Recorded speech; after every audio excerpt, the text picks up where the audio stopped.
ఈరోజు తణుకులో ఛత్రపతి శివాజీ మహారాజ్ కార్యక్రమాలు జరిగినాయి.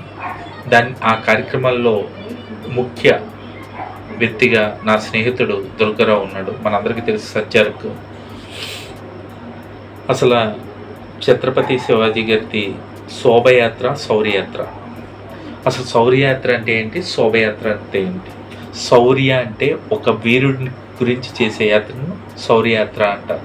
శోభయాత్ర అంటే ఏంటి? శోభయాత్ర అంటే మన చుట్టూ ఉన్న వాళ్ళకి ఆనందాన్ని పంచే యాత్రను శోభయాత్ర అంటారు.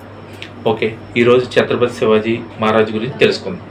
ఫస్ట్, తన తల్లినే గురువుగా భావించిన ఏకైక మహారాజ్ ఛత్రపతి శివాజీ మహారాజ్.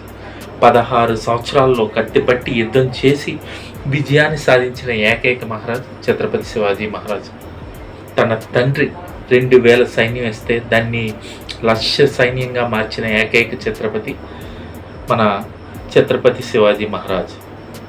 రామాయణం, మహాభారతం, గీత, ఉపదేశం ఎక్కువగా ఇష్టపడిన ఏకైక మహారాజ్ ఛత్రపతి శివాజీ మహారాజ్.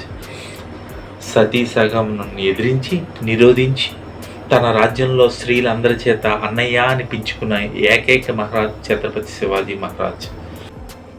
మన దేశాన్ని మొఘలు పాలించే రోజుల్లో ఛత్రపతి శివాజీ గారు ఔరంగజేబ్ చుక్కలు చూపించి ఇబ్బందులు పెట్టి ఓడించిన ఏకైక మహారాజ్ ఛత్రపతి శివాజీ మహారాజ్. తన సైన్యంలో ఎవరైనా తప్పు చేస్తే అవసరమైతే తనే వెళ్ళి క్షమాపణ కోరి బహుశా క్షత్రియులలోంచి రాజు అయ్యి రాజులకు ఛత్రపతి అయిన ఏకైక మహారాజ్ ఛత్రపతి శివాజీ మహారాజ్. 27 సంవత్సరాలు కేవలం హిందూ మతాల కోసం, హిందువుల కోసం పోరాడిన ఏకైక మహారాజ్ ఛత్రపతి శివాజీ మహారాజ్.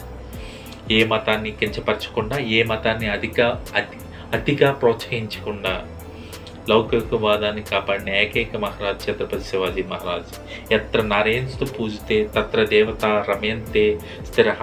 ఎక్కడైతే స్త్రీలను గౌరవిస్తారో అక్కడ సమస్త దేవతలు ఉంటారని ఆయన భావించి ఆ కాలంలోనే స్త్రీలకు సమానమైన హక్కులు కల్పించిన ఏకైక మహారాజ్ ఛత్రపతి శివాజీ మహారాజ్.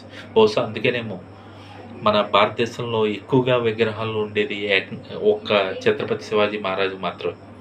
Thank you.